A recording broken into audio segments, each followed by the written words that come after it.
আজরাইল যখন আমার রূহ নেওয়ার জন্য আসবে, আজরাইল অরিজিনাল চিত্র, অরিজিনাল চেহারা লইয়া আসবে। এখন আজরাইলের দিকে তাকাইয়া আমি তো চোখ উল্টাইয়া বেহুশ হইয়া যাবো।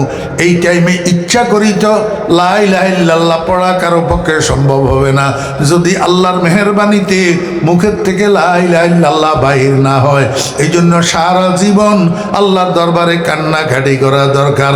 যেমনটা আমাদের আকাবেরিন বুজুর্গানের দিন ফুটিয়ার মুফতি সাহেব হুজুর রহমতুল্লাহ আলাইহি সারাটা জীবন আল্লাহর দরবারে কান্নাকাটি করছেন। अल्लाहु अकबर। जिस घड़ी निकले बदन से मेरी जान, जिस घड़ी निकले बदन से मेरी जान, कलमा है तौहीद हो विरदे जुबान।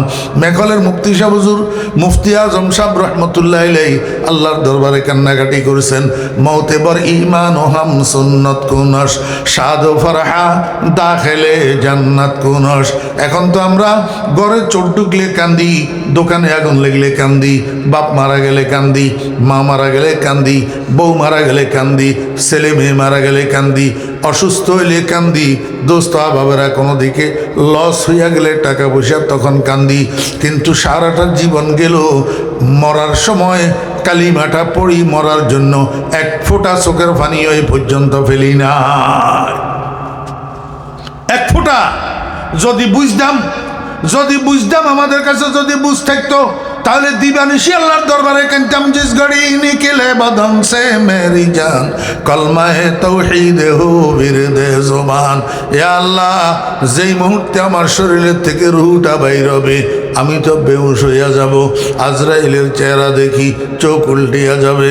মাওলাই করিম, তুমি দয়া করি মেহরবানি করি ওই সময়ের মধ্যে আমার মুখ থেকে একটু বাহির করে দিও লা ইলাহা ইল্লাল্লাহু মুহাম্মাদুর রাসূলুল্লাহ।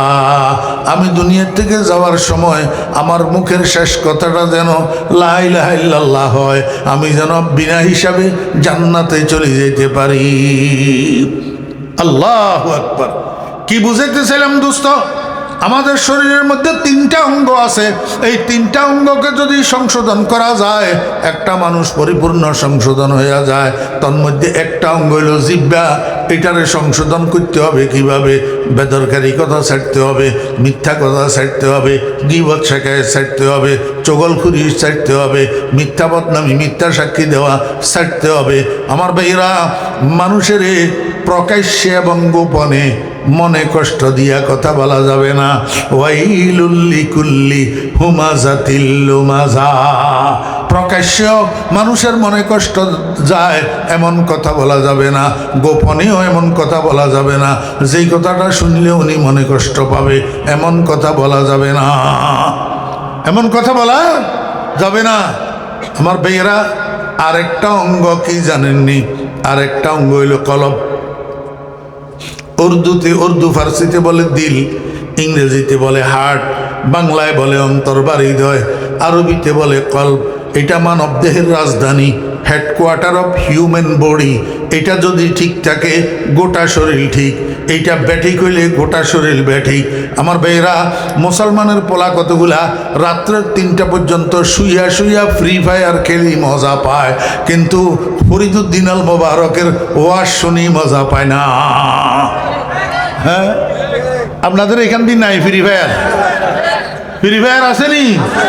আল্লাহ মাফ করুক, নাউজুবিল্লাহ মিন জালিক, নাউজুবিল্লাহ নাউজুবিল্লাহ। ফ্রি ফায়ারের নেশা মদের নেশার থেকে খারাপ, ফ্রি ফায়ারের নেশা জুয়ার নেশার থেকে খারাপ, ফ্রি ফায়ারের নেশা ইয়াবার নেশার থেকে খারাপ। যেই ফোলারে ফ্রি ফায়ারের নেশা হচ্ছে ফোলাইটার জীবন বরবাদ, জীবন বরবাদ। একটা ছেলে মদ খাইয়া বাপেরে বাই দেখতে পারে কিন্তু বাপের বুকে গুলি ধরে না। একটা ফ্রি ফায়ারের নেশাগ্রস্ত পোলারে বাপে যদি ফ্রি ফায়ারের থেকে বাধা দেয় তো বাপের বুকে পিস্তল টেকায়। এত মারাত্মক জিনিস এটা। আমার ভাইরা দোস্ত বাপ, মাদ্রাসা বলেন আর স্কুল কলেজ বলেন, যেই ছাত্ররে ফ্রি ফায়ারের নেশায় পাইছে ছাত্র এটার লেখাপড়া বরবাদ, যেই ব্যবসায়ীরে ফ্রি ফায়ারের নেশায় পাইছে তার ব্যবসা বরবাদ, যেই চাকরিজীবীরে ফ্রি ফায়ারের নেশায় পাইছে তার চাকরি বরবাদ। আমার বেয়েরা দোস্ত আবাব, একটা মানুষের জীবন বরবাদ করে দেওয়ার জন্য এক ফ্রি ফায়ার যথেষ্ট। এই জন্য মুসলমানের সন্তানেরা আমি তোমাদের পায়ে ধরতেছি, তোমরা আমাদের সন্তান, খবরদার কোনো না কোনোভাবে এই নেশা পরিহার করি স্বাভাবিক অভ্যাসে ফিরে আসো, ফ্রি ফায়ার থেকে ফিরে আসো। এটা মুসলমানের সমাজকে বেকার করে দেওয়ার জন্য, মুসলমানের সমাজকে নিষ্কর্ম করে দেওয়ার জন্য ইহুদিদের চক্রান্ত।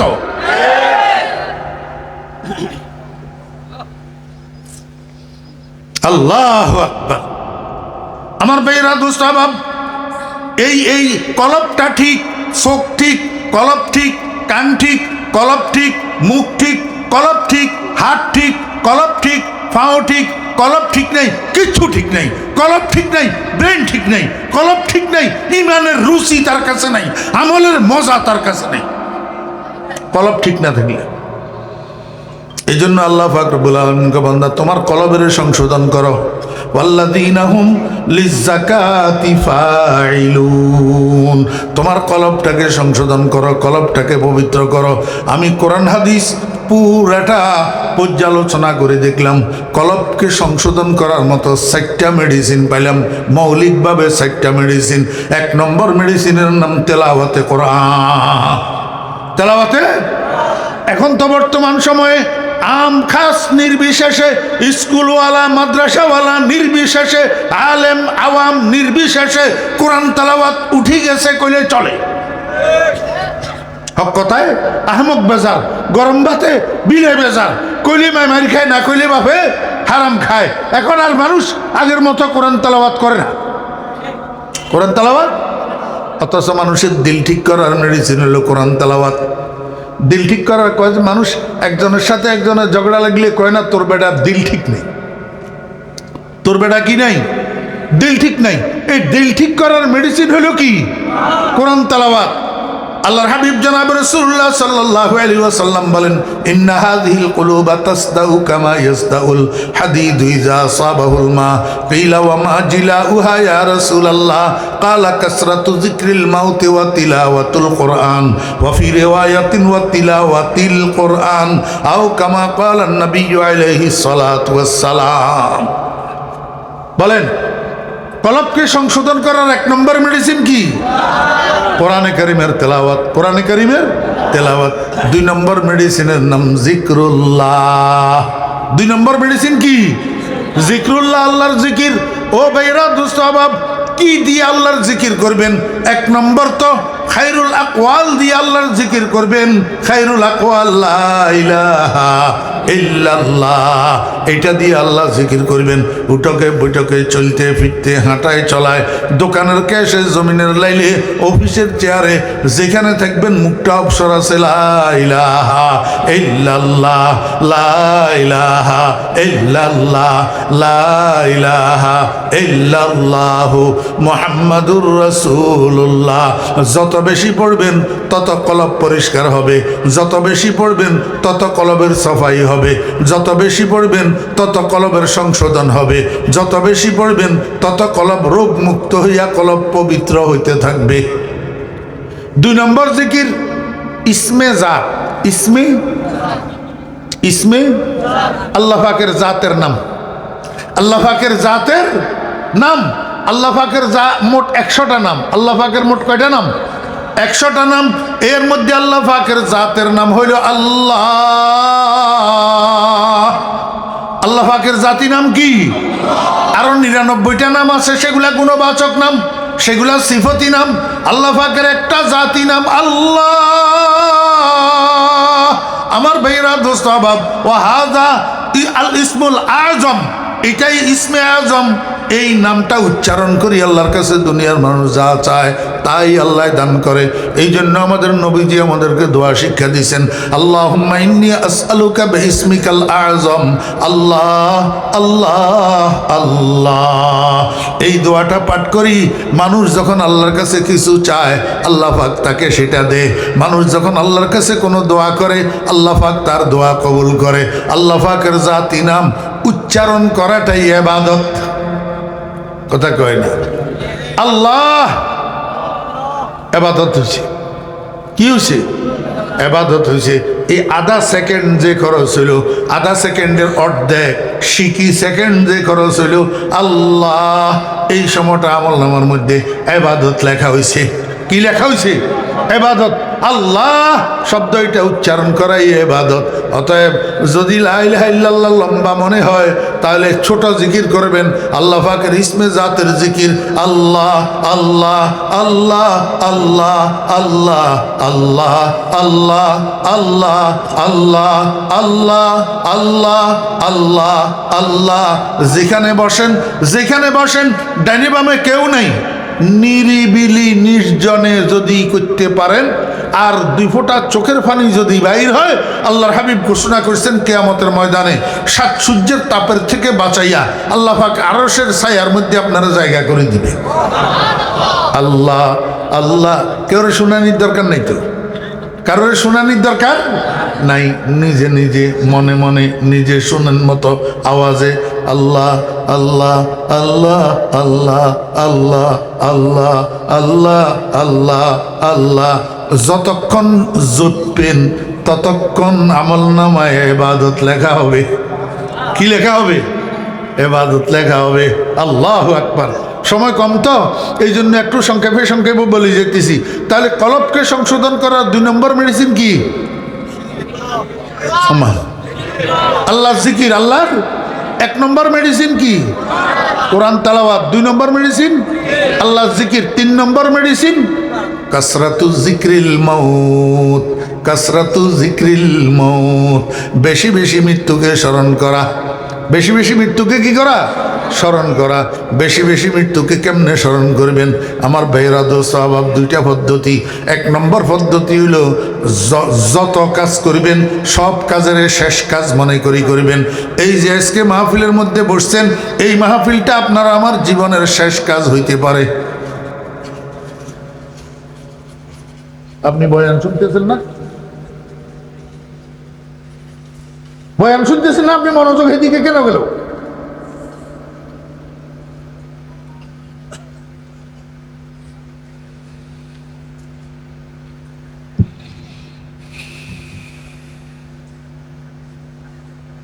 আস্তাগফিরুল্লাহ, লা হাওলা ওয়ালা কুওয়াতা ইল্লা বিল্লাহিল আলিয়্যিল আযীম।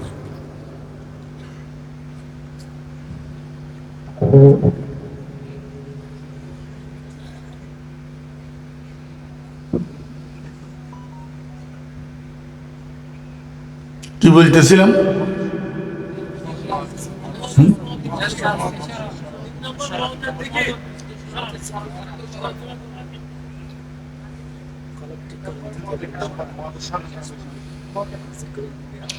যে কোনো কাজ করবেন শেষ কাজ মনে করি করবেন। আজকের এই মাহফিলটা আমাদের জন্য জীবনের শেষ কাজ হইতে পারে না? আমার ভাইয়েরা দোস্ত আহবাব, এই যে মাহফিলে আসার জন্য ঘর থেকে বাইর হয়েছেন, বাইরে এখানে এসছেন, তো এটা জীবনের শেষ বাইর হওয়া হইতে পারে। হয়তোবা আপনি সেই ঘরে আর ঢুকতে পারবেন না। একবার যে ঘরে ঢুকলেন এটা শেষ ঢুকা হইতে পারে। হয়তোবা এই ঘর থেকে আপনি জিন্দার বাইর হইতে পারবেন না, আপনার লাশ বাইর হবে। একবেলা খাইতেছেন, এটা জীবনের শেষ খানা। একবেলা নামাজ পড়তেছেন, এটা জীবনের শেষ নামাজ। এরকম প্রত্যেকটা কাজকে শেষ কাজ মনে করি যদি করেন, তাহলে আপনি মৃত্যুকে আর ভুলবেন না। যেই মানুষ মৃত্যুকে ভুলে না, সেই মানুষ আল্লাহর নাফরমানি করতে পারে না। কথা বুঝাইতে পারছি না? আরেকটা পদ্ধতি, মৃত্যুকে বেশি বেশি করে স্মরণ করার আরেকটা পদ্ধতি, রাত্রে যে ঘুমানোর জন্য যাবেন, ঘুমের বিছানায় শুবেন, রুমের লাইট অফ করলেন, দরজা বন্ধ করলেন, বালিশের উপরে মাথা রাখলেন, শোয়ার সাথে সাথে তো আর ঘুম আসে না, কিছুক্ষণ একটু দেরি হয়। এই সময়ের মধ্যে হাত পাগুলাকে সোজা করেন, চক্ষু বন্ধ করেন, মনেরে বলেন, ও মন, মনে কর এটা তোর রুম না, এটা তোর কবর, এটা তোর কবর। আজকের রাত্রে ঘুমের ভিতরে যদি তোর মৌত আসি যায়, আগামীকাল সকালে তোরে যখন কবরে রাখি আসা হবে, তখন তুই আল্লাহর কাছে, আল্লাহর সামনে মুখ দেখাইতে হবে। ও মন, এতগুলা গুনাহ লইয়া আল্লাহর সামনে কেমনে মুখ দেখাইবি? মুখ দাকো হ্যাঁ দেখা না একদিন, কবর মে হোগা ঠিকানা একদিন, রুহে রগ রগ সে নিকালি যায়গি, তুঝ পে একদিন খাকে ডালি যায়গি। এইভাবে মনকে বুঝান, দেখবেন মন গলিয়া চোখের পানি টপ টপ টপ টপ করে পড়তে থাকবে। আমার বেইরা দোস্ত আবাব, এটাকে মোরাকাবায়ে মৌত বলে, মোরাকাবায়ে মৌত। প্রতিদিন রাত্রে ঘুমানোর সময় মোরাকাবায়ে মৌত করবেন, মৌতকে স্মরণ করি তারপরে ঘুমাইবেন। দেখবেন সারাদিন আপনার মাথার উপরে মৌত সাওয়ার হইয়া থাকবে, এক মিনিটের জন্য মৌতকে আপনি ভুলতে পারবেন না। আল্লাহর হাবিব জনাব রাসূলুল্লাহ সাল্লাল্লাহু আলাইহি ওয়াসাল্লাম বলেন, আকসিরু যিকরা হাযিমিল লাযযাতিল মাউত। ও আমার উম্মতেরা, মৃত্যু এমন জিনিস যেটাই দুনিয়ার সমস্ত সুস্বাদু বস্তুকে নিঃস্বাদে পরিণত করি দে, স্বাদেরে কাটিয়া অস্বাদে পরিণত করি দে। এই মৃত্যুটাকে বেশি বেশি করে স্মরণ করো। 3 নম্বর মেডিসিন। 4 নম্বর মেডিসিন জিয়ারাতুল কুবুর। 4 নম্বর মেডিসিন কি? জিয়ারাতুল কুবুর। ও মুরব্বিয়ানে কেরাম, দোস্ত আহবাবেরা, আমার ভাইয়েরা, আপনারা যারা বুড়া হয়ে গেছেন, মুরব্বী হয়ে গেছেন, এখন তো আপনারা মনে করেন আপনাদের আর মা বাপের কবর জিয়ারত করার দরকার নেই। আমি বুড়া মানুষ, আমি তো 2 দিন পরে কবরে চলে যাবো, আর মা বাপের কবর কি জিয়ারত করবো? এইটা আপনাদের ভুল ধারণা। ছেলেরা যারা পাশে আছে, বাড়িতে ঘরে আছে, যেটা দুবাই চলে গেছে, সৌদি আরব চলে গেছে, সেটারও তো আপনি পাবেন না। যেই ছেলেরা বাড়িতে ঘরে আছে তাদেরকে শুক্রবার দিন, জুমার দিন ডাকবেন, বাবারা এদিকে আয়। ছেলেদেরকে ডাকি, ছেলেদেরকে সাথে লইয়া বলবেন, চলো তোমার দাদা দাদুর কবর জিয়ারত করে আসি। ছেলেদেরকে সাথে লইয়া আপনার আব্বা আম্মার কবর জিয়ারত করতে যাবেন। এইটা ছেলেদের জন্য শিক্ষা। এখন যদি আপনি এই শিক্ষা ছেলেদেরকে দিয়া যান, কয়দিন পরে আপনি মারা গেলে আপনার কবরস্থানেও ছেলেরা জিয়ারত করার জন্য যাবে। এখন যদি আপনি ছেলেদেরকে এটা শিক্ষা না দেন, আপনি মারা যাওয়ার পরে 2, 4, 5 বছর, 10 বছরেও একবার আপনার সন্তান আপনার কবরের কাছে যাবে না। এই জন্য অন্তত কমপক্ষে শুক্রবার, জুমার দিন মা বাপের কবর জিয়ারাতে যাবেন। মুরব্বিয়ানে কেরাম, যুবকেরা, জুমার দিন মা বাপের কবর জিয়ারত করলে আল্লাহর হাবিব বলেন, সেই সন্তানটাকে আল্লাহ পাকের দপ্তরে, আল্লাহ পাকের দপ্তরে সেই সন্তানটাকে নেক সন্তান হিসাবে লিপিবদ্ধ করা হয়। কি হিসাবে? নেক সন্তান হিসাবে। আমার ভাইরা, শাহী দপ্তরের মধ্যে একবার যদি কোনো মানুষের নাম সৎ মানুষ হিসাবে লেখা হইয়া যায়, এই মানুষটা আর জাহান্নামে যাবে না, জাহান্নামে যাবে না। এই জন্য কবর জিয়ারত করিবেন। কবর জিয়ারত কেমনে করিবেন? প্রথমে কবরের পাশে যাই, কিচ্ছু পড়বেন না, কিছুক্ষণ কবরের দিকে এইভাবে তাকাই থাকবেন। তাকাই মনেরে বলবেন, ও মন, এই বিজ্ঞানের যুগে মাত্র তোর সামনে 2.5 হাত মাটির নিচে তোর আব্বা আম্মা শুয়ে রয়েছে, তুই তো কোনো খবর নিতে পারতেছিস না, সুখে আছে না দুঃখে আছে। ও মন, আজকে যদি তুই মরে যাস, আগামীকাল তুইও এরকম 2.5 হাত মাটির নিচে, 3.5 হাত মাটির নিচে শুয়ে যাবি। তোর সন্তানেরাও তোর খবর নিতে পারবে না। ও মন, কবরের জন্য কি সম্বল জোগাড় করলি, কি নিয়ে যাবি? মানুষ ঢাকা চট্টগ্রাম যাইতে পর্যাপ্ত টাকা পয়সা হিসাব করি সাথে লয়। গাড়ির ভাড়া কত, থাকা কত, খাওয়া কত, মালসামানার খরিদ কত, হিসাব করি টাকা পয়সা পকেটে লয়। টাকা হিসাব করি পকেটে না লইলে জায়গায় জায়গায় বেইজ্জত হওয়া লাগে, অপদস্থ হওয়া লাগে। ওমন, কবরের জন্য তুই কি সম্বল জোগাড় করছ? না হইলে তো কবরে তোকে বেইজ্জত হইতে হবে, অপদস্থ হইতে হবে। এই কথা বলি বলি মনেরে বুঝান, আর কবরের দিকে তাকাই থাকেন। দেখবেন অল্প কিছুক্ষণের মধ্যে আপনার দিলটা গলিয়া চোখের পানি বুরবুর করে পড়তে থাকবে। এইবার জিয়ারতের দোয়া পড়েন, আসসালামু আলাইকুম ইয়া আহলাল কুবুর কুবুর ইয়াগফিরুল্লাহু লানা ওয়া লাকুম ওয়া আনতুম সালাফুনা ওয়া নাহনু বিল আসর। এবার আউযু বিল্লাহ বিসমিল্লাহ পড়ি একবার, সূরা ফাতিহা পড়েন 3 বার, সূরা ইখলাস পড়েন 11 বার, দরুদ শরীফ পড়েন। এইবার মনে মনে কোন রব্বুল আলামিন, আমি যে তোমার কোরআন তেলাওয়াত করলাম, তোমার হাবিবের উপরে দরুদ পাঠ করলাম, এগুলার সওয়াব আমার আব্বা আম্মার রুহের উপরে পৌঁছাইয়া দাও। আমার বেহরা দোস্ত আবাব, কোনো সন্তান যদি মা বাপের কবরস্থানে যাইয়া অথবা দূরের থেকে 3 বার সূরা ইখলাস পড়ি মা বাপের রুহের উপরে সওয়াব পৌঁছায়, অন্তত কমপক্ষে এই 3 বার সূরা ইখলাসের সওয়াবের বদৌলত 40 দিন কবরের আযাব মাফ হইয়া যায়। কদিন? 40 দিন। হতভাগা সন্তানেরা কামের কাম করতে জানে না, কাম করতে জানে, মা বাপের কোনো উপকার করতে পারলি না। 3 বার প্রতিদিন সূরা ইখলাস পড়ি মা বাপের রুহের উপরে সওয়াব পৌঁছাবি। হতভাগা সন্তানেরা 5 ওয়াক্ত নামাজ পড়ি আল্লাহর দরবারে হাত উঠাইয়া বলবি রব্বির হামহুমা কামা রব্বায়ানি সাগীরা। নাহলে তোর মতো সন্তানের কেন লালন পালন করলো? ছোট্ট থেকে গলা টিপি মারি ফেললেই তো ভালো ছিল। তুই তো সুসন্তান না কুসন্তান। আমার বেহরা দোস্ত আবাব, 2টা অঙ্গ সংশোধনের আলোচনা হইল, আর একটা অঙ্গ রইল। আল্লাহ পাক রব্বুল আলামিন বলেন ওয়াল্লাযীনা হুম লিফুরুজিহিম হাফিজুন ইল্লা আলা আজওয়াজিহিম আও মা মালাকাত আইমানুহুম ফাইন্নাহুম গায়রু মালুমিন ফামান ইবতাগা ওয়ারাআ যালিকা ফাউলাইকা হুমুল আদুন। আল্লাহ বলেন বান্দা, আর একটা অঙ্গ আছে, গুরুত্বপূর্ণ অঙ্গ তোমার শরীরের মধ্যে। এই অঙ্গটা হলো তোমার যৌনাঙ্গ, তোমার লজ্জাস্থান। আল্লাহ পাক বলেন এইটাকে হেফাজত করিবা। কেমনে হেফাজত করিবা? এইটাকে তোমার যৌনাঙ্গটাকে নারী হও আর পুরুষ হও অনুমোদিত ক্ষেত্রে ব্যবহার করিবা। যেখানে ব্যবহার করার জন্য অনুমোদন আছে সেখানে ব্যবহার করিবা। খবরদার নিষিদ্ধ জায়গায় যৌনাঙ্গ ব্যবহার করিবা না। তুমি নারী হও আর পুরুষ হও, তোমার যৌনাঙ্গটাকে তুমি সংশোধন করিবা নিষিদ্ধ জায়গায় ব্যবহার না করার মাধ্যমে, অনুমোদিত ক্ষেত্রে ব্যবহারের মাধ্যমে। যদি এইটা তোমার সংশোধন হইয়া যায় তাহলে 3টা অঙ্গ তোমার সংশোধন হইয়া গেল। বান্দা এখন জান্নাতুল ফেরদাউসের পরিপূর্ণ উপযুক্ত তুমি হইয়া গেলা। এইবার আরেকটা গুণ তোমাকে অর্জন করতে হবে, ওয়াল্লাযীনা হুম লিআমানাতিহিম ওয়া আহাদিহিম রাউন। আমার ভাইরা, 3 নম্বর গুণ আদায়ে হুকুকুল ইবাদ। দুনিয়ার মানুষ যাদের সাথে আপনি চলছেন, ফিরছেন, খাইছেন, ব্যবসা বাণিজ্য করছেন, রাজনীতি করছেন, সমাজনীতি করছেন, যেই মানুষগুলো আপনার লাইফ লিডিংয়ের সাথে সম্পৃক্ত ছিল, এই মানুষগুলোর মধ্য থেকে, পরিবারের থেকে, বাড়ির মানুষ, সমাজের মানুষ, রাষ্ট্রের মানুষ, কেউ আপনার কাছে কোনো কিছু পাওনা আছে কিনা, কারো হক আপনার উপরে আছে কিনা? যদি থাকে এই পাওনা, এই হক মৃত্যুর আগে আপনাকে পরিশোধ করিয়া মরতে হবে। না হলে আপনি যত বড় কুতুবার, যত বড় হাজী সাহেব হবেন না কেন, জান্নাতুল ফেরদাউসের ওয়ারিস হইতে পারবেন না।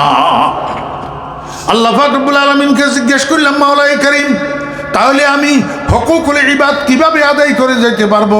আমি মরার সময় কেউ আমার কাছে কোনো কিছু পাওনাদার থাকবে না, কারো হক আমার উপরে থাকবে না, এটা কিভাবে সম্ভব? আল্লাহ পাক বলেন, তুমি 2টা জিনিসের রক্ষা করিবা, 2টা জিনিসের হেফাজত করিবা, 2টা জিনিসের সংরক্ষণ করিবা। একটার নাম আমানত আর একটার নাম ওয়াদা। কারো আমানতে খেয়ানত করতে পারিবা না, আর কারো সাথে দেওয়া ওয়াদা ভঙ্গ করতে পারিবা না। দেখবা মরণের সময় তোমার কাছে কেউ কিছু পাওনা থাকবে না, তোমার উপরে কারো হক থাকবে না, যদি আমানতের খেয়ানত না করো। আচ্ছা, আমার একটু বুঝি থাকলে বলেন তো, আব্বাই যে সম্পদ রেখে গেছে সেই সম্পদ শুধু আমরা ভাইয়েরা ভাগ করে নিলাম, বোনেরে দিলাম না, এটা আমানতের খেয়ানত হইল কিনা? আমানতের খেয়ানত। যদি মানুষ আমানতদার হয় তাহলে বোনের হক মরণের সময় তার উপরে আর থাকে না, বোনের হক তার উপরে থাকে না। এইরকমভাবে ওয়াদা যদি কেউ ভঙ্গ না করে, ওয়াদা যদি পূরণ করে, তাহলে তার উপরেও কেউ পাওনা থাকে না। আল্লাহ পাক মূলনীতি শিখাইয়া দিয়েছেন, 2টা জিনিসের হেফাজত করিবা, একটার নাম আমানত আর একটার নাম ওয়াদা। দেখবা তোমার কাছে আর হুকুকুল ইবাদ থাকবে না, হুকুকুল ইবাদ মরার আগে আগে আদায় হয়ে যাবে। আল্লাহ কয়, বান্দা এই 3টা গুণ যদি তুমি অর্জন করতে পারো তাহলে উলাইকা হুমুল ওয়ারিসুন। ওয়া আখিরু দাওয়ানা আনিল হামদুলিল্লাহি রাব্বিল আলামিন ওসল্লাল্লাহু তাআলা আলা খাইরি খালকিহি মুহাম্মাদিন ওয়া আলিহি রাসূলুল্লাহ সাল্লাল্লাহু আলাইহি ওয়াসাল্লাম الدنيا كلها متاع وخير متاع الدنيا المرأة الصالحة وصدق رسوله النبي الأمي الكريم ونحن على ذلك لمن الشاهدين والشاكرين ربنا تقبل منا إنك أنت السميع العليم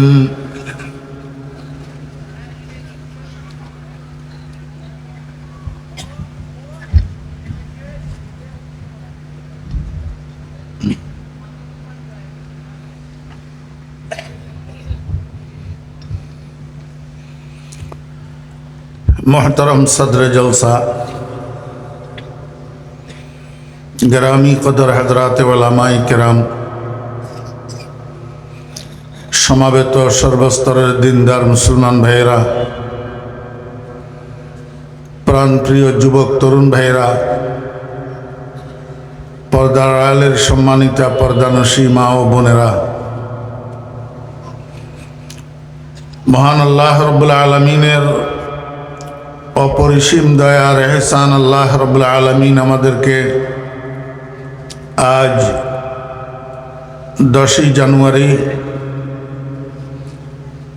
2026 इंग्रेजी तारीखे चट्टग्रामेर आনোয়ারা थानार अंतर्गत बोआलिया इस्लामी युवा समाजेर उद्योगे आयोजित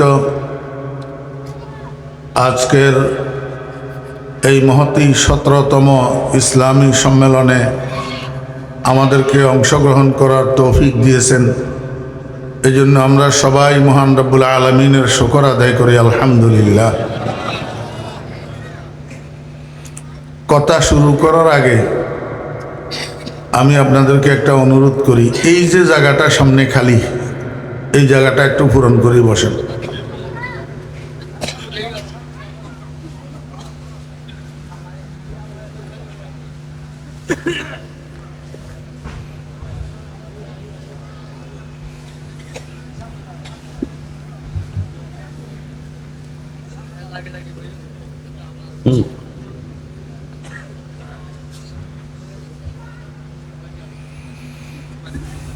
আগে আগে বসেন, সামনের খালি জায়গা পূরণ করে বসেন।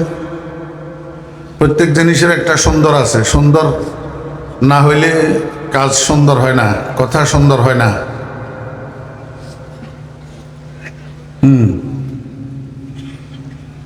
আমার সামনের জায়গাটাই যদি খালি থাকে তাহলে আমি কার দিকে তাকাই কথা বলবো?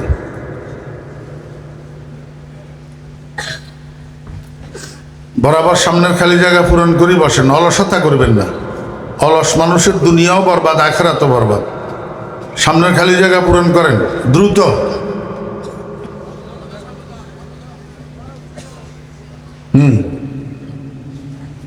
মাশাআল্লাহ, হরকতে বরকত। বসেন। আরেকটা কথা,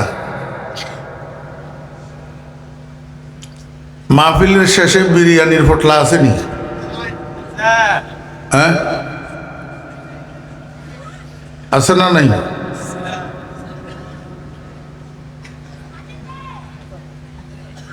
এই বিরিয়ানি খাওয়ার উদ্দেশ্যে কে কে বসছেন একটু হাত উঠেই দেখান তো। হ্যাঁ, না হলে পিচ্ছি পিচ্ছি এগুলো এত রাত পর্যন্ত বসে থাকার তো কথা না।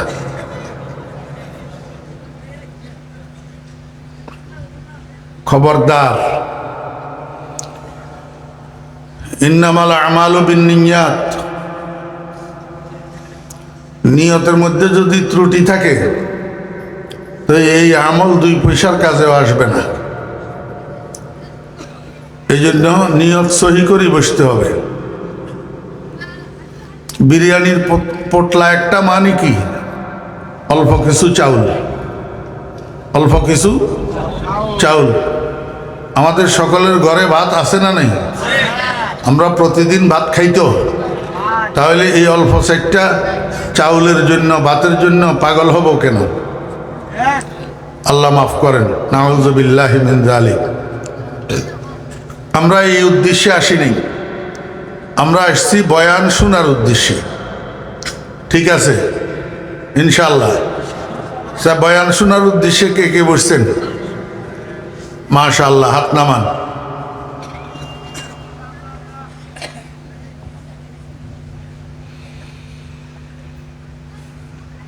আমরা সবাই ইমানদার, আমরা সবাই বলেন আলহামদুলিল্লাহ।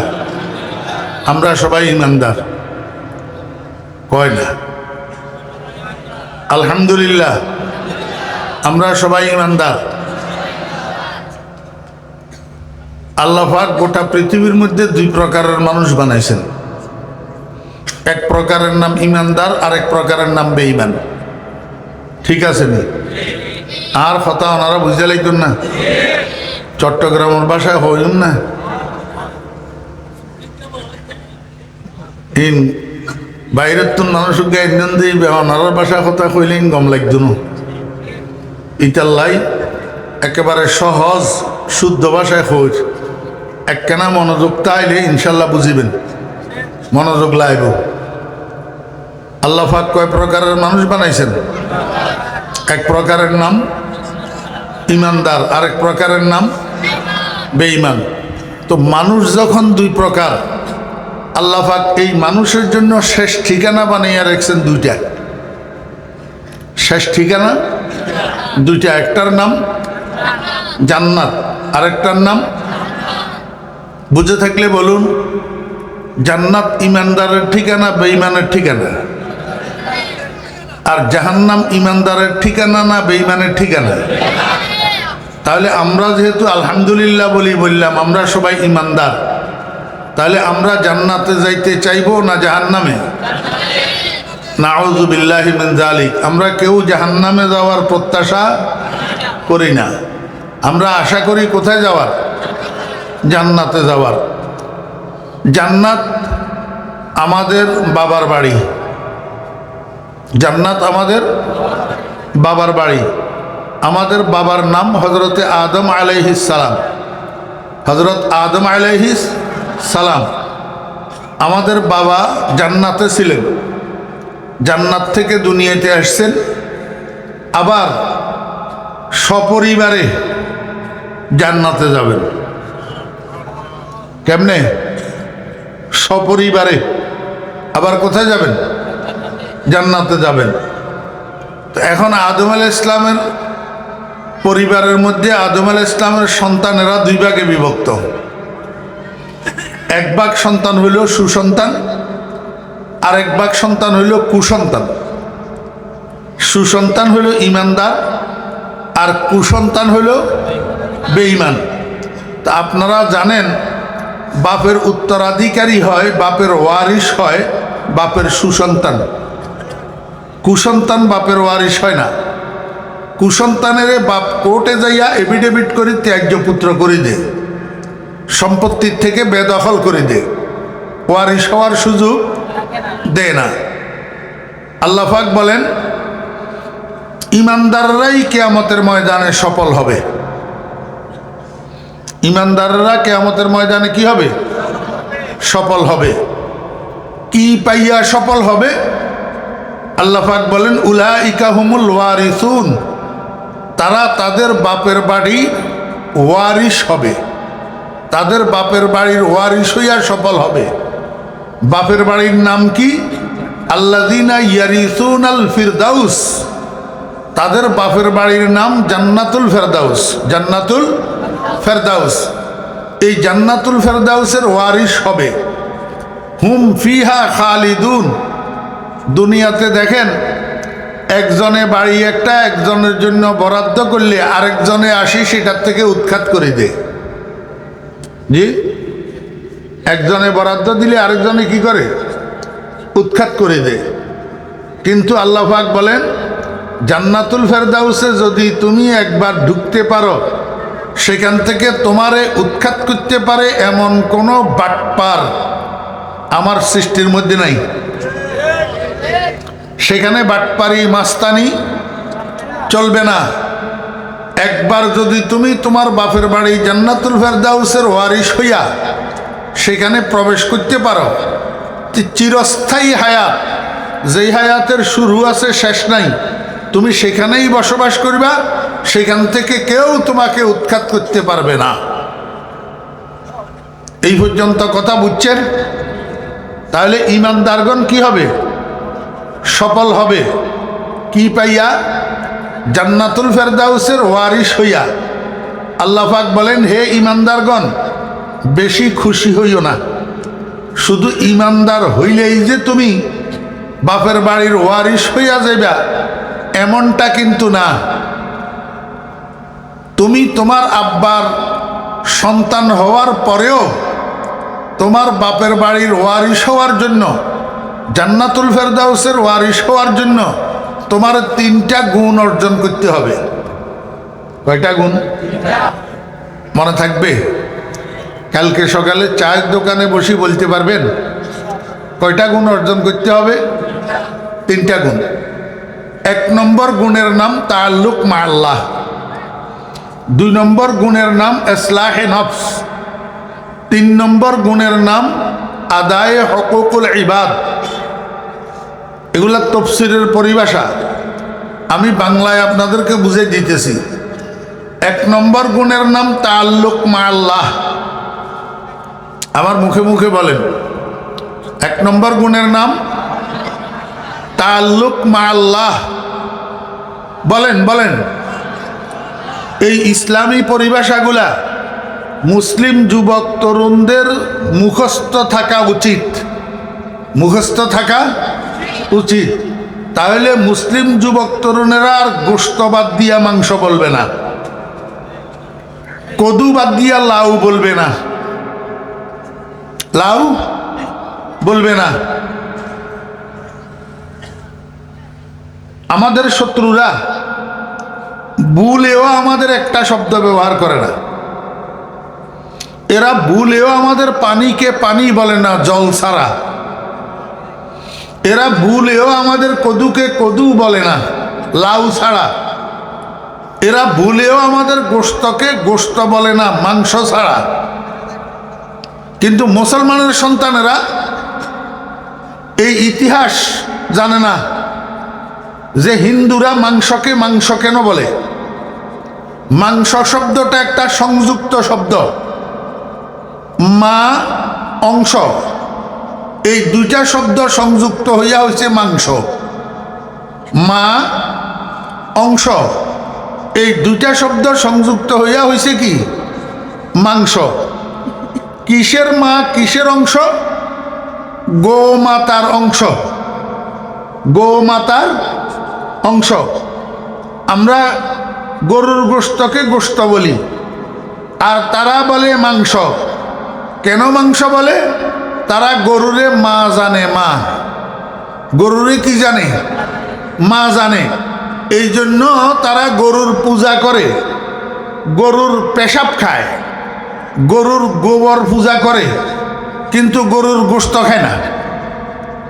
গরুর গোশত খায় না। যেহেতু সেটা মায়ের অংশ, সেহেতু তারা গরুর গোশত খায় না। এই জন্য তারা মাংস বলে। তো তুমি মুসলমানের বাচ্চা, তুমি কি গরুরে মা জানো নি? তো তুমি মাংস খাও কা? কথা বুঝছেন না বুঝেন নি? এই জন্য মুসলমান যুবক তরুণেরা এই ইসলামের পারিভাষিক শব্দগুলা মুখস্থ থাকা চাই, জানা থাকা চাই। তাআল্লুক মা আল্লাহ বলেন, সবাই বলেন তাআল্লুক মা আল্লাহ। এই তাআল্লুক মা আল্লাহ কথা, এটার অর্থ কি? এটার অর্থ হইল আল্লাহ পাকের সাথে সুসম্পর্ক তৈরি করা এবং এই সুসম্পর্ক মৃত্যু পর্যন্ত ধরে রাখা। আল্লাহ পাকের সাথে সুসম্পর্ক থাকা অবস্থায় মৃত্যুবরণ করা। কথা বুঝছেন না বুঝেন নাই? মনে থাকবে? তাআল্লুক মা আল্লাহ অর্থ কি? আল্লাহ পাকের সাথে সুসম্পর্ক তৈরি করা, এই সুসম্পর্ক মৃত্যু পর্যন্ত ধরে রাখা, আল্লাহ পাকের সাথে সুসম্পর্ক থাকা অবস্থায় মৃত্যুবরণ করা। মনে রাখতে হবে, যেই মানুষের মৃত্যু আল্লাহর সাথে সুসম্পর্ক থাকে না অবস্থায় হয়, তার মরণ শিয়াল কুকুরের মরণের চেয়েও খারাপ। মৃত্যু হইতে হবে কি অবস্থায়?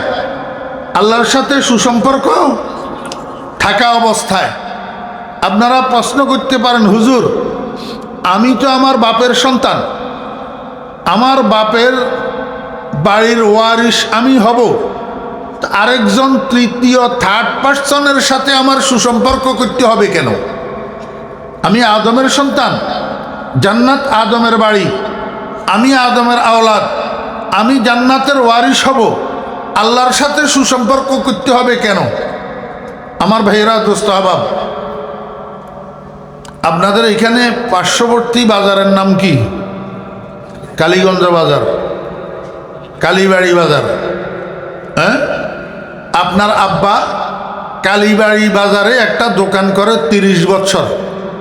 হঠাৎ একদিন হার্ট স্ট্রোক করি আপনার আব্বা মারা গেছে। তো 3 দিন বাপের শোক পালন করার পর চতুর্থ দিন আপনি ঘরের থেকে চাবির ছড়াটা লইয়া গেছেন দোকান খোলার জন্য। কথা বুঝছেন না বুঝেন নেই? বাপের 30 বছর কালীবাড়ি বাজারে দোকান করছে, বাপ মারা যাওয়ার পরে দোকান এটা বন্ধ না? দোকান এটা কি বন্ধ? এখন এই বন্ধ দোকান খুলবে কে? বন্ধ দোকানের হাল ধরবে কে? যে বাপের ওয়ারিশ। আমার মনে হয় আপনারা বুঝতেছেন না। জি, বাপের বন্ধ দোকান খুলবে কে? বাপের সন্তান। বাপের সন্তান। কেন? সন্তান বাপের ওয়ারিশ। সন্তান বাপের ওয়ারিশ। ওয়ারিশ শুধু সম্পদের ভাগিদার হওয়ার নাম নয়, বরং মৃত ব্যক্তির রেখে যাওয়া অসমাপ্ত কাজের হাল ধরা ওয়ারিশের কাজ। কথা বুঝেন নেই? বাপ মারা গেছে, এখন বাপের যে সংসার পরিবার, এইটা পরিচালনার হাল ধরবে কে? উপযুক্ত ছেলে। উপযুক্ত ছেলে, তার নাম ওয়ারিশ। তার নাম ওয়ারিশ। আমাকে একটু বুঝে থাকলে বলুন, আমাদের নবীজি কতদিনের জন্য নবী হইয়া দুনিয়াতে আসছেন? সঠিক উত্তর সবাই দিতে পারে না, সবাই মুসলমান। হ্যাঁ, আমাদের নবীজি কতদিনের জন্য নবী হইয়া দুনিয়াতে আসছেন? যদি তোমরা মুসলমানের সন্তানেরা এটা না জানো, তো কাদিয়ানিরা তো দাবি করবেই আমরা মুসলমান। তোরা মুসলমানের সন্তানেরা এটা জানবি না কেন? তো তাহলে আর কাদিয়ানিদের দোষ কি? যদি তোরা এই কথাটা বুঝতি, তাহলে কাদিয়ানি তোদের কাছে কাফের সাব্যস্ত হতো। তোরা তো বুঝস না আসল জিনিস, এই জন্য খালি মোল্লা মৌলবীরা নাচতেছে আর লাফাইতেছে, তোরা লাফাইতে পারস না। আমাদের নবীজিকে আল্লাহ পাক দুনিয়াতে কতদিনের জন্য নবী বানাইয়া পাঠাইছেন? এখনো সবাই কয় না, গালের ভিতরে তালা লাগাই রেখেছে। সবাই বলতে হবে কতদিনের জন্য? কিয়ামত পর্যন্তর জন্য। আমাদের নবীজি দুনিয়াতে ছিলেন কত বছর? 63 বছর। এই 63 বছরের মধ্যে নবুয়ত প্রাপ্তির আগে 40 বছর, নবুয়ত প্রাপ্তির পরে 23 বছর। নবীজি নবুয়ত প্রাপ্তির পরে কত বছর জীবিত ছিলেন? 23 বছর।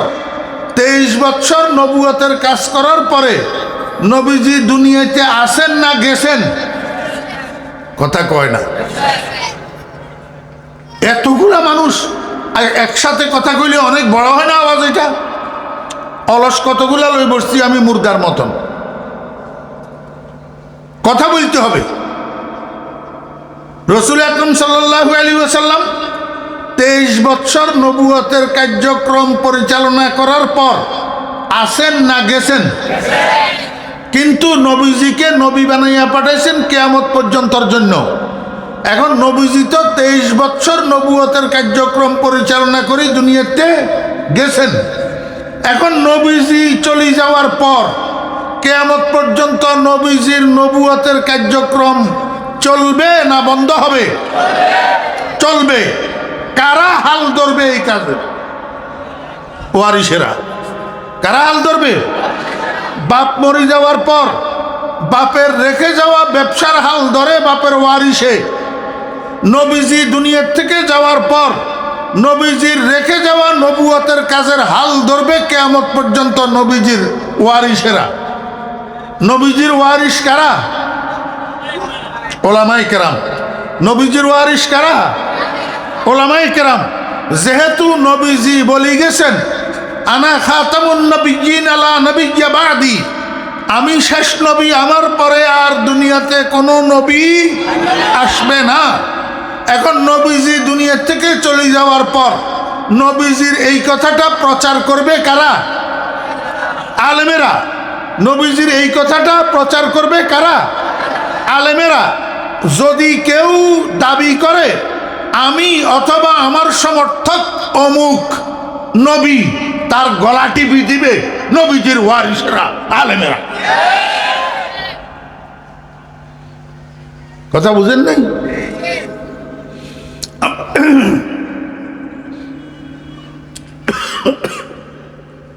আমি আপনাদেরকে যেই কথাটা বুঝাইতেছিলাম,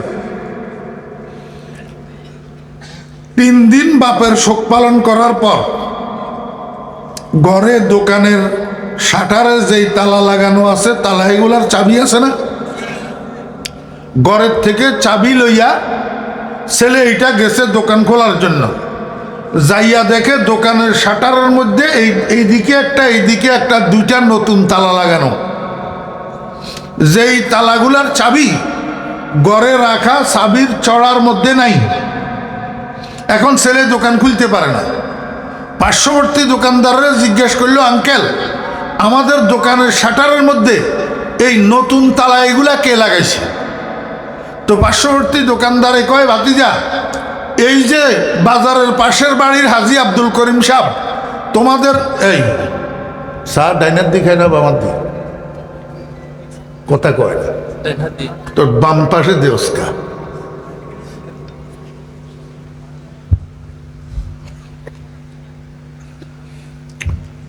মনোযোগ আসেনি? কয় ভাতিজা এই বাজারের পাশে বাড়ি আছে যে এই বাড়ির হাজি আব্দুল করিম সাহেব তোমাদের দোকানে নতুন তালা লাগাইছে, উনারা যাইয়া জিজ্ঞেস করো। তো পোলাইটা দৌড়াই গেছে হাজি সাহেবের কাছে, যাইয়া কয় আঙ্কেল আমাদের দোকানের তালা লাগাইছে কে? কয় আমি লাগাইছি। কেন আপনি আমার আব্বার দোকানে তালা লাগাইলেন? আমার আব্বা এই দোকান 30 বছর পর্যন্ত করে। হাজি সাহেব কয় ভাতিজা তোমার আব্বা 30 বছর দোকান করে এই কথা ঠিক, তবে তোমার আব্বা এই দোকানের মূল মালিক না। তোমার আব্বা হইল ভাড়াটিয়া বুক দখলকারী মালিক, এটার মূল মালিক আমি। মূল মালিক আমি। তোমার আব্বা ভালো মানুষ ছিল, উনার কাজকর্ম কথাবার্তা চাল চলন আচার আচরণ আমার কাছে খুব ভালো লাগতো। এই জন্য আমি অল্প ভাড়ায় উনাকে 30 বছর পর্যন্ত দোকানটা দিয়ে রেখেছি। বাবারে সত্যি কথা বলতে কি, তুমি একটা ফালতু পোলা, সন্ত্রাসী। তুমি একটা ফালতু পোলা, তুমি সন্ত্রাসী। তোমার চাল চলন আচার আচরণ আমার মোটেও পছন্দ না। এই জন্য আমি সিদ্ধান্ত নিয়েছি এখন থেকে আমি তোমার আব্বা যখন মারা গেছে তোমাকে আর আমার দোকান দেব না। তুমি আগামীকাল সকাল 10টায় 2 জন মানুষ নিয়ে দোকানের সামনে আসবা, আমি 2 জন মানুষ নিয়ে দোকানের সামনে যাব। এই 4 জন মানুষের উপস্থিতিতে দোকানের মধ্যে তোমার কি কি মালামাল আছে এগুলা বাহির করি, দোকানটা আমারে খালি করি বুঝাই দিবা, আমি তোমার কাছে দোকান ভাড়া দেব না। কথা বুঝছেন না বুঝেন না? কি বুঝলেন?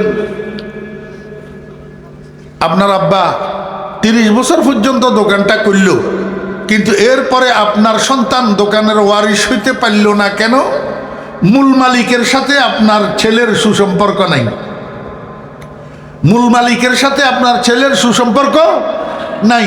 এই জন্য মূল মালিকই আপনারে দোকানে ঢুকতে। আল্লাহ পাক রব্বুল আলামিন কয়, দুনিয়ার মানুষ, হে দুনিয়ার ইমানদারগণ, তোমরা আদমের সন্তান, এই কথা ঠিক।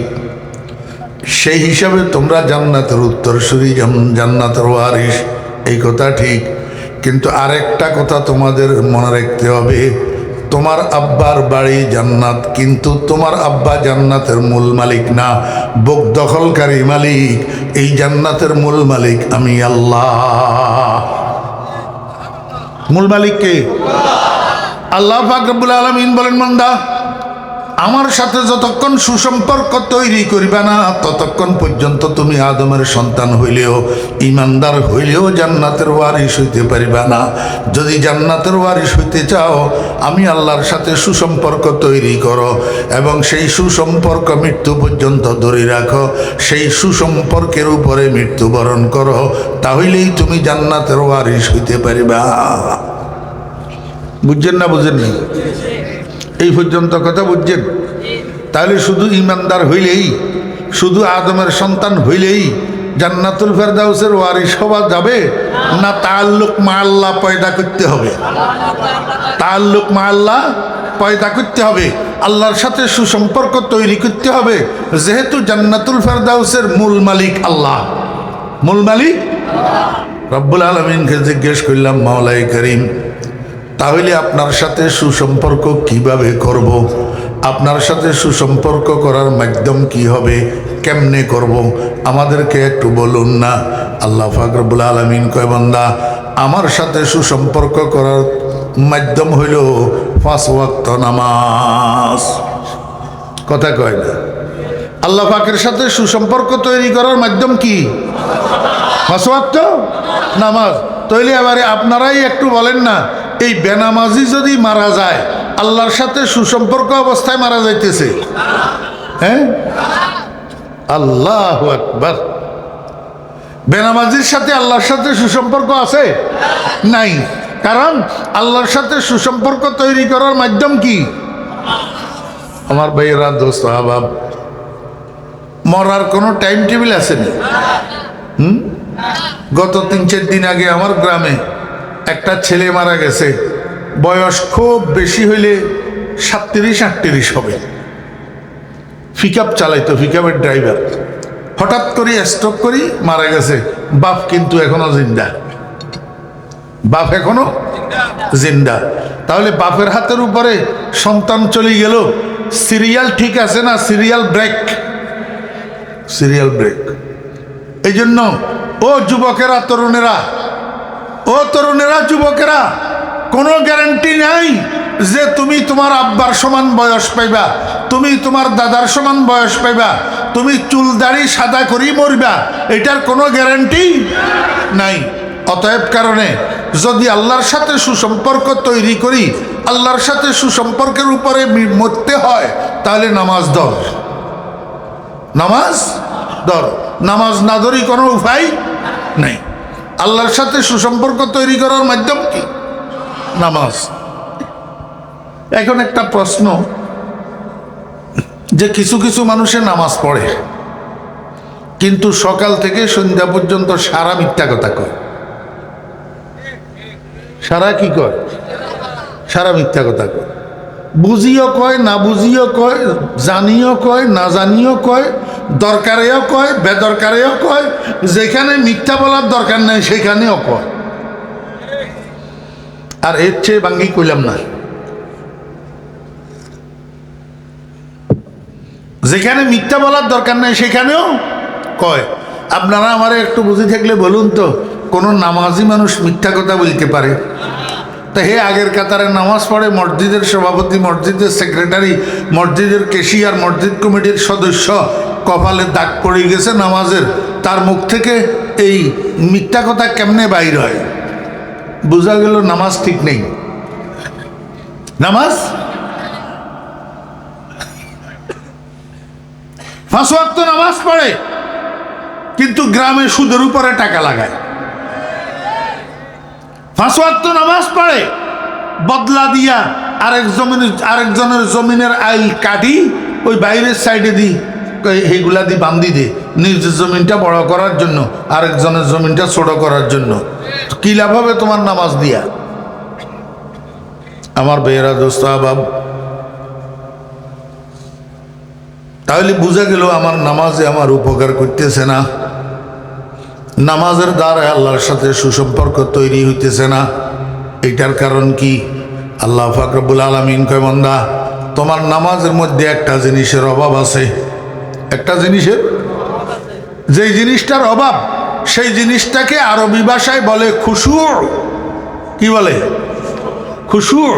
এই খুশু শব্দের অর্থ হলো ভয় মিশ্রিত ধ্যান। ভয় মিশ্রিত। আমার বেরা দোস্ত আহবাব, একটা মার্ডার কেসের আসামি 7 বছর পর্যন্ত জেলখানায়, এদিকে 7 বছর মামলা চলতেছে। শেষ পর্যন্ত 7 বছর পরে একদিন জজে রায়ের তারিখ ঘোষণা করছে, আগামী মাসের 20 তারিখে এই মামলার রায় হবে। যেদিন রায়ের তারিখ, সেই দিন সকাল 10টার সময় এই আসামি এটাকে, আল্লাহু আকবার, এটারে কি কয়, কাঠগড়ায় উঠাইছে। উকিলেরা দোনো পক্ষের আসছে। জজ সাহেব এজলাসে উঠি বসছে। এত বড় বান্ডিল একটা রায়ের কপি জজ সাহেব সামনে নিয়ে বসছে। কিছুক্ষণের মধ্যে জজ রায় পড়া শুরু করবে। এই সময়ের মধ্যে যেই লোকটা মার্ডার কেসের আসামি, যার রায়ের আজকে, যার বিচারের রায় হবে, এই লোকটার কাঠগড়ায় তার কি অবস্থা হয়? 1 নম্বর, তার দিলের ভিতরে একটা ভয় খুব খুব খুব খুব করে। জি, সম্পূর্ণ মনোযোগ, সম্পূর্ণ ধ্যান জজের চেহারার দিকে থাকে। জজের চেহারার থেকে এক পলকের জন্য চক্ষু সরে না। না জানি জজের মুখ থেকে কি না কি বাইর হয়। 5 বৎসরের জেল, 10 বৎসরের জেল, যাবজ্জীবন কারাদণ্ড, নাকি ফাঁসির আদেশ বাইর হয়, কিচ্ছু জানে না। আমার বেহরা দোস্ত আহবাব, একটা ভয় অন্তরের মধ্যে নিয়ে সম্পূর্ণ মনোযোগ, সম্পূর্ণ ধ্যান জজের দিকে থাকে।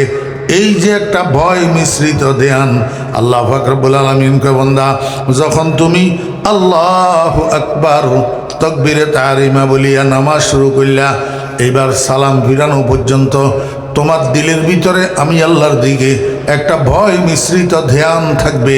এই ভয় মিশ্রিত ধ্যানটা লইয়া যদি তুমি নামাজ পড়ো, এই নামাজের দ্বারা তোমার সাথে আমার সাথে সুসম্পর্ক গড়ে উঠবে। আমরা তো নামাজের নিয়তবন্দি ডুবাই যাইগা। নামাজের নিয়তবন্দি কোথায় যাই?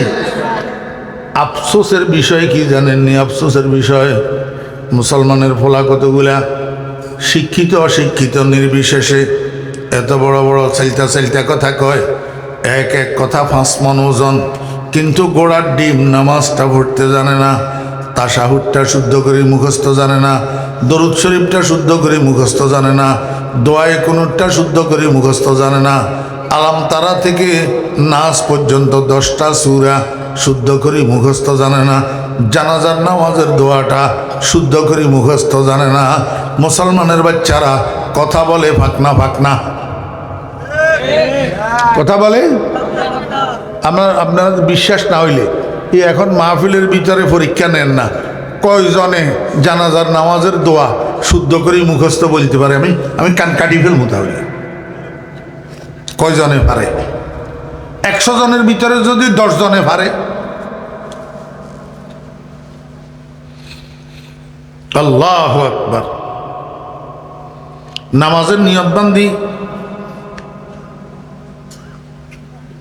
শুধু লেফট রাইট করতেছে যে এইটাই সার, আর কিছু নেই। লেফট রাইট করার নাম নামাজ নেই। হ্যাঁ, তো এই নামাজে আল্লাহ পাকের সাথে সুসম্পর্ক গড়ে উঠবে। আল্লাহ পাক রব্বুল আলামিন বলেন, আল্লাযীনা হুম ফি সালাতিহিম খাশিউন, ওই সমস্ত মানুষ যারা অন্তরে খুশু লইয়া আমার জন্য নামাজ পড়ে, তাদের সাথে আমার সুসম্পর্ক তৈরি হয়। সুসম্পর্ক মনোযোগ সহকারে, ধ্যানের সাথে, একাগ্রতার সাথে। আল্লাহু আকবার। 5 ওয়াক্ত নামাজ পড়েন।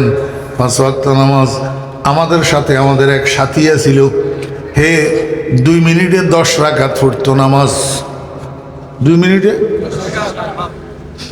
আমি একদিন জিজ্ঞেস করলাম, আরে হাসান মিয়া, আমরা 4 রাকাত পড়তে লাগে 5 মিনিট, তুই 2 রাকাত কেমনে 10 রাকাত 2 মিনিটে কেমনে 10 রাকাত পড়স?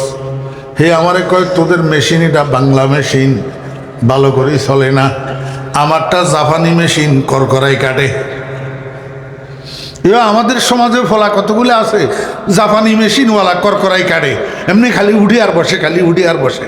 এগুলা নামাজ না ধোঁকাবাজি? আল্লাহ, এই নামাজে আল্লাহর সাথে সুসম্পর্ক হবে? আল্লাহ পাক রব্বুল আলামিন বলেন, বান্দা খুশুওয়ালা নামাজ হইতে হবে, খুশুওয়ালা নামাজ, যেই নামাজের মধ্যে আমি আল্লাহর দিকে তোমার দিলের ধ্যান থাকবে এবং তোমার দিলের মধ্যে আমি আল্লাহর ভয় থাকবে। এই ভয়ওয়ালা ধ্যান লইয়া যদি তুমি নামাজ পড়ো, দেখবে আস্তে আস্তে তোমার সাথে আমার সুসম্পর্ক তৈরি হবে। মানুষের সাথে আল্লাহর সাথে যখন সুসম্পর্ক তৈরি হয়, এই মানুষটাকে অন্যরা বলে আল্লাহওয়ালা। কি কয়? আল্লাহওয়ালা। মানুষের সাথে আল্লাহর সাথে যখন সুসম্পর্ক তৈরি হয়, এই মানুষটাকে দুনিয়ার মানুষ বলে আল্লাহওয়ালা। আমার ভাইয়েরা, দোস্ত বাবেরা, মানুষ যখন আল্লাহওয়ালা হয়, তখন এই মানুষ এটার ব্যাপারে আল্লাহ পাক যেই কোনো সিদ্ধান্ত নেওয়ার আগে মানুষ এটার জিজ্ঞেস করে, বান্দা তোমার জন্য আমি এই সিদ্ধান্ত নিতেছি, বলো তুমি রাজি আছো কিনা? खुदी को कर बुलंद इतना कि हर तकदीर से पहले, खुदी को कर बुलंद इतना कि हर तकदीर से पहले खुदा खुद बंदे से पूछे बता तेरा रजा क्या है। আল্লাহু আকবার। আল্লাহ পাক আমাদেরকে খুশুওয়ালা নামাজের মাধ্যমে আল্লাহ পাকের সাথে সুসম্পর্ক তৈরি করার তৌফিক দান করেন। এখন প্রশ্ন হইল, এই সুসম্পর্কটা মৃত্যু পর্যন্ত ধরে রাখবো কেমনি? আল্লাহ পাককে আবার জিজ্ঞাসা করলাম, মাওলা ঠিক আছে, খুশুওয়ালা নামাজ দিয়া আপনার সাথে সুসম্পর্ক তৈরি করলাম, এখন এই সুসম্পর্ক মৃত্যু পর্যন্ত ধরে রাখার মাধ্যম কি? আল্লাহ কয়, বান্দা মৃত্যু পর্যন্ত সুসম্পর্ক এটা ধরে রাখার মাধ্যমও নামাজ। মৃত্যু পর্যন্ত সুসম্পর্ক ধরে রাখার মাধ্যমে কি? আল্লাহ পাক রব্বুল আলামিন একটু সামনে যাইয়া বলেন, ওয়াল্লাযীনা হুম আলা সালাওয়াতিহিম ইউহাফিজুন। ও বান্দা, যদি এই সুসম্পর্কটা মৃত্যু পর্যন্ত তুমি ধরে রাখতে চাও, তাহলে নামাজকে কন্টিনিউ করিবা। নামাজকে কি করবা? কন্টিনিউ করিবা। শুক্রবারে জুমার নামাজ যখন পড়বা, আসরের নামাজও পড়িবা, মাগরিবের নামাজও পড়িবা, এশার নামাজও পড়িবা, শনিবারেও পড়িবা, রবিবারেও পড়িবা, বৃহস্পতিবারেও পড়িবা, আবার শুক্রবারেও পড়িবা। তুমি সারা সপ্তাহ নামাজ পড়লা না, শুধু শুক্রবার দিন জুমার নামাজ পড়লা, এতে সুসম্পর্ক মৃত্যু পর্যন্ত থাকবে না। ফজর পড়লা, জোহর পড়লা না, জোহর পড়লা, আসর পড়লা না, মাগরিব পড়লা, এশা পড়লা না, এতে করি আল্লাহ পাকের সাথে সুসম্পর্ক অবস্থায় তোমার মৃত্যু হবে না। কারণ তুমি ফজরের নামাজ পড়লা, এই ফজরের নামাজের দ্বারা আল্লাহর সাথে সুসম্পর্ক তৈরি হইল, এই সুসম্পর্কটা জোহর পর্যন্ত রইল। এবার জোহরের নামাজ যে পড়লা না, তাহলে সুসম্পর্ক কাটাপ হইয়া গেল। এখন জোহর থেকে আসর পর্যন্ত তোমার সাথে আল্লাহর সুসম্পর্ক নাই। মাগরিবের নামাজ পড়লা, আল্লাহর সাথে সুসম্পর্ক হইল, এশা পর্যন্ত এটা রইল। এশার নামাজ যে না পড়িয়া ঘুমাইয়া গেলা, এই ফজর পর্যন্ত আল্লাহর সাথে তোমার সুসম্পর্ক কাটাপ হইয়া গেল। রাত্রিকালীন তোমার সাথে আল্লাহর সাথে আর সুসম্পর্ক রইল না। এই টাইমের মধ্যে যদি মরণ আসে, তাহলে বান্দা আমার সাথে সুসম্পর্ক অবস্থায় তোমার মৃত্যুটা হইল না। যদি তুমি 5 ওয়াক্ত নামাজ কন্টিনিউ করো, আজকের ফজর থেকে আগামীকাল ফজর পর্যন্ত 5 ওয়াক্ত নামাজ যদি কন্টিনিউ করো, তাহলে 24 ঘন্টা আল্লাহর সাথে তোমার সুসম্পর্ক বজায় রইল। এই 24 ঘন্টার যেই কোনো মুহূর্তে তোমার মৃত্যু আসবে, আল্লাহ পাকের সাথে সুসম্পর্ক অবস্থায় মৃত্যু আসবে, তাহলে তোমার আর ভয় নাই। তোমার আর কি নাই? ভয় নাই। والذين هم على صلواتهم يحافظون। আমার ভাইরা, দোস্ত, বাপ, ইমানদারগণ জান্নাতুল ফেরদাউসের ওয়ারিস হওয়ার জন্য তিনটা গুণ অর্জন করতে হবে। এক নম্বর গুণ হলো তাআল্লুক মা আল্লাহ, আল্লাহর সাথে সুসম্পর্ক তৈরি করা এবং সেই সুসম্পর্ক মৃত্যু পর্যন্ত ধরে রাখা। আল্লাহর সাথে সুসম্পর্ক তৈরি করার মাধ্যম হইল খুশুওয়ালা নামাজ, ধ্যানওয়ালা নামাজ, আল্লাহর ভয়ওয়ালা নামাজ। হ্যাঁ, আর এই সুসম্পর্ক যদি তুমি মৃত্যু পর্যন্ত ধরে রাখতে চাও তাহলে তোমাকে নামাজকে কন্টিনিউ করতে হবে। এক বেলা পড়িবা, আরেক বেলা পড়িবা না, এক ওয়াক্ত পড়িবা, 3 ওয়াক্ত পড়িবা না, এইভাবে হইলে হবে না। 24 ঘন্টায় 24 ঘন্টা 5 ওয়াক্ত নামাজ তোমাকে পড়তে হবে। এতে করে 24 ঘন্টা আল্লাহ পাকের সাথে তোমার সুসম্পর্ক বজায় থাকবে। এই সময়ের মধ্যে তোমার মৃত্যু হইলে আল্লাহর সাথে সুসম্পর্ক অবস্থায় তোমার মৃত্যু হবে। এই হইল 1 নম্বর গুণ। এই হইল কি? 2 নম্বর গুণের নাম ইসলাহে নফস। 2 নম্বর গুণের নাম সবাই বলেন ইসলাহে নফস। ইসলাহে নফস, এখানে নফস শব্দের অর্থ হলো খোদ। নফস শব্দের অর্থ কি? খোদ, অর্থাৎ নিজেকে সংশোধন করা। নিজেকে কি করা? সংশোধন করা। আমার ভাইরা, দোস্ত, আহবাব, আপনি যতই আরেকজনে আপনার জন্য সুপারিশ করুক, আপনি নিজে যদি যোগ্যতা না থাকে তাহলে আপনি চাকরি পাবেন না। হ্যাঁ, আপনার মন্ত্রী আপনার জন্য সুপারিশ করলো, কিন্তু আপনার কাছে যদি যোগ্যতা না থাকে শুধু সুপারিশে আপনি চাকরি পাবেন? আর শুরু থেকে পাইলেও শেষ পর্যন্ত চাকরিটা থাকবে? থাকবে না। আল্লাহ পাক রব্বুল আলামিন কয়, বান্দা শুধু তুমি আদমের সন্তান হইলে হবে না, শুধু ইমানদার হইলে হবে না, জান্নাতুল ফেরদাউসের জন্য তুমি উপযুক্ত হইতে হবে। এই উপযুক্ত তোমাকে তুমি বানাইতে হবে নিজেকে সংশোধন করার মাধ্যমে। আল্লাহ পাককে জিজ্ঞেস করলাম, রব্বুল আলামিন আমি নিজেকে কেমনে সংশোধন করব? নিজেকে সংশোধন করার মাধ্যম কি? আল্লাহ পাক রব্বুল আলামিন বলেন, বান্দা তোমার মাথার তালু থেকে পায়ের তালু পর্যন্ত গোটা শরীরের মধ্যে 3টা গুরুত্বপূর্ণ অঙ্গ আছে। এই 3টা অঙ্গকে যদি তুমি সংশোধন করতে পারো তাহলে তুমি কমপ্লিট সংশোধন হইয়া যাইবা, তুমি জান্নাতুল ফেরদাউসের উপযুক্ত আর যোগ্য হইয়া যাইবা। রব্বুল আলামিনকে জিজ্ঞেস করলাম, মাওলা ওই 3টা গুরুত্বপূর্ণ অঙ্গ কি কি? আল্লাহ পাক বলেন, 1 নম্বর গুরুত্বপূর্ণ হলো তোমার বাকশক্তির মেশিন, তোমার কথা বলার মেশিন, তোমার জিহ্বা। জিহ্বা তোমার কথা বলার মেশিন, এটাকে সংশোধন করতে হবে। ওয়াল্লাযীনা হুম আনিল লাগবি মুরিদুন। ও বান্দা, যে বাকশক্তির মেশিনটা তোমারে আমি দিছি, এই মেশিনটা অপাত্রে ব্যবহার করতে পারবে না, বেদরকারি কথা বলতে পারবে না, মিথ্যা কথা বলতে পারবে না, চগলখড়ি করতে পারবে না, গীবত করতে পারবে না, কারো মিথ্যা বদনামি করতে পারবে না, কারো বিরুদ্ধে মিথ্যা সাক্ষী দিতে পারবে না। বাইয়ে বাইয়ে এই বাইরে একটা বলি, ওই বাইরে আর একটা বলি, ঝগড়া লাগাই দিতে পারবে না। স্বামীর কাছে একরকম কইলা, স্ত্রীর কাছে আর একরকম কইলা, স্বামী স্ত্রীর মধ্যে ঝগড়া লাগাই দিলা। এই সমস্ত কাজ বেদরকারি কথা, অনর্থক কথা, যেই কথার দ্বারা দুনিয়ারও লাভ নাই, আখিরাতেরও লাভ নাই, যেই কথার দ্বারা 10টা টাকাও পকেটে ঢুকে না, 10টা নেকিও আমল নামায় ওঠে না। সকাল থেকে সন্ধ্যা পর্যন্ত চা দোকানে বসে বসি, রাস্তায় রাস্তায় ঘুরি ঘুরি, বাজারে বাজারে হাঁটি হাঁটি, খালেদা খালেদা খালেদা খালেদা, হাসিনা হাসিনা হাসিনা হাসিনা, এরশাদ এরশাদ এরশাদ এরশাদ, এই যে নামগুলা জপতেছ, এর দ্বারা 50টা টাকা নেই তোমার পকেটে ঢুকে না, 50টা নেকি তোমার আমল নামায় উঠে। ওয়াল্লাযীনা হুম আনিল লাগবি মুরিদুন। আল্লাহ পাক বলেন, বান্দা যত লাগব কালামি আছে, অনর্থক কথাবার্তা আছে, গুনার কথাবার্তা আছে, মিথ্যা কথাবার্তা আছে, এগুলার থেকে তোমাকে বিরত থাকতে হবে। খবরদার, এগুলার থেকে তোমাকে বিরক্ত থাকতে হবে। এই মুখের থেকে একটা শব্দ বাইর করার আগে তোমাকে 10 বার চিন্তা করতে হবে, আমি মুখের থেকে কি বাইর করতেছি, কেননা তোমার মুখ থেকে যা বাহির হইতেছে তাই রেকর্ড হইতেছে। মা ইয়ালফিযু মিন কাওলিন ইল্লা লাদাইহি রাকিবুন আতীদ। যা বাহির করতেছ মুখ থেকে সম্পূর্ণ রেকর্ড করা হইতেছে। কিয়ামতের ময়দানে এই রেকর্ড তোমার সামনে বাজাইয়া দেওয়া হবে। তুমি নিজের কথা নিজে শুনি তুমি আফসোস করবা, হায় হায় এই কথা আমি কখন বললাম, বলছি যে সত্য, কেন বললাম?